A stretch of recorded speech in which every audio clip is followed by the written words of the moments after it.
Oh, sorry, I didn't hear you come in. I'm Jethro. My friends call me the Golden Boy of Hearthstone. I was just sitting here fantasizing about what it would be like if there was a card that could grant you access to a bunch more cards, giving free-to-play players an even greater opportunity to explore with different deck types in the game. But unfortunately, I don't think anything like that exists.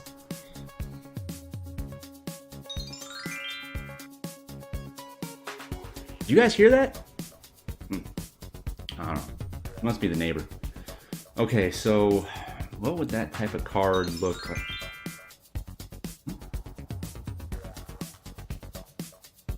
I swear I'm losing my mind over here. Okay, now, gotta focus.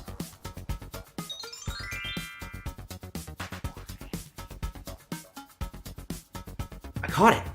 I don't know what it is, but it feels like it's some type of magical thing. I don't know.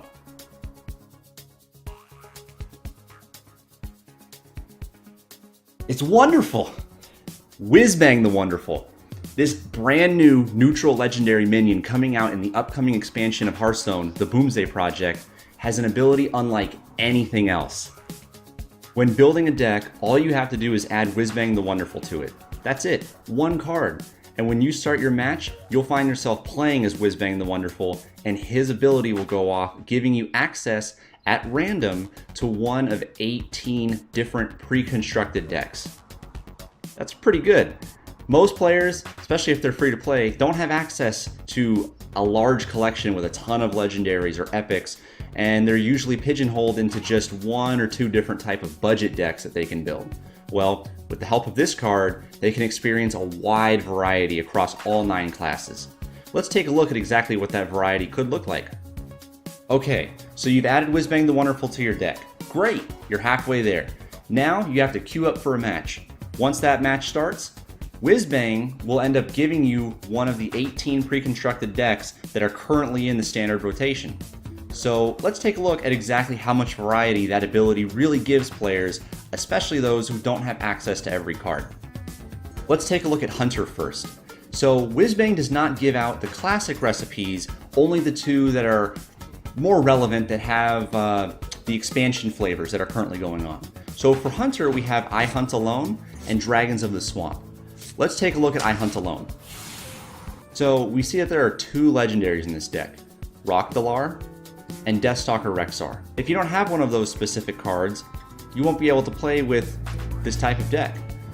There's also Crushing Walls, To My Side, 2 copies of, and Rat Trap, 4 epic cards that you have to be able to work in here. Again, if you don't have those cards, you wouldn't be able to play this specific deck. Let's take a look at Dragons of the Swamp. 1, 2, 3 legendaries. And only one of them is similar to I Hunt Alone, and it's Deathstalker Rexxar. So if you wanted to play this specific deck, you're looking at 3 legendaries and 2 epics. Again, if you don't have those cards, well, you're going to have to come up with some sort of budget version. With the help of Whizbang, you could end up playing this deck if this were the deck that was currently in standard rotation as one of the 2 Hunter deck recipes. Now let's take a look at Mage. Spells are fun, so fun. They're so fun, in fact, that there's 2 legendaries. And although I have both golden, you, as a free-to-play player, might not even have them at all. 1, 2, 3, 4, 5, 6, 7, 8, 9 epics. That's a lot. This is one of the more expensive decks that Hearthstone offers as a pre-constructed option. Most free-to-play players probably won't be able to build this deck card for card. Again, with the help of Whizbang, when you queue up in a match, at random, you have a 1 in 18 chance that this specific deck could be the one that you're playing with. Now, those cards will not get added to your collection, and you'll only have access to them right then and there while you're playing with Whizbang. But at the end of the day, you still get to experience it.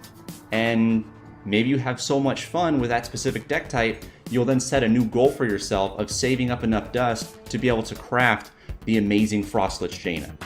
Now we're jumping over to Book of Specters. Again, another mage deck. Frostlich Jaina, the only legendary between the two that is similar. We also have Pyros and Archmage Arugel, two other legendaries. So if you were to build Spells Are Fun, So Fun, by investing all of your dust into that specific card list, you're probably not going to be able to turn around and build this type of deck as well, because there's so many different cards between the two deck types. Lastly, let's take a look at Warlock, another class, which means two new different decks. If we jump into the Dark Pact, let's go ahead and count those legendaries. 1, 2, 3, 4.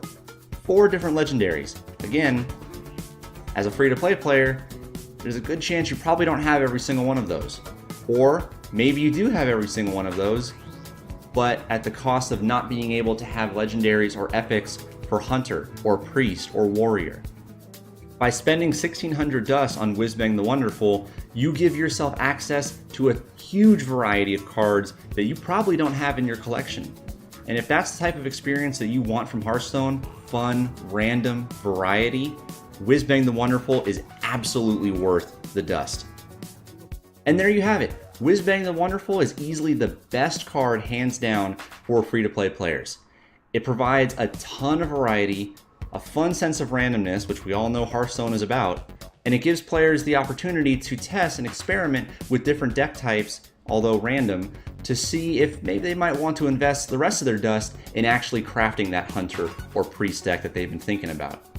I hope that this video helped educate you on exactly what Whizbang the Wonderful is capable of, and I hope that you have a wonderful day.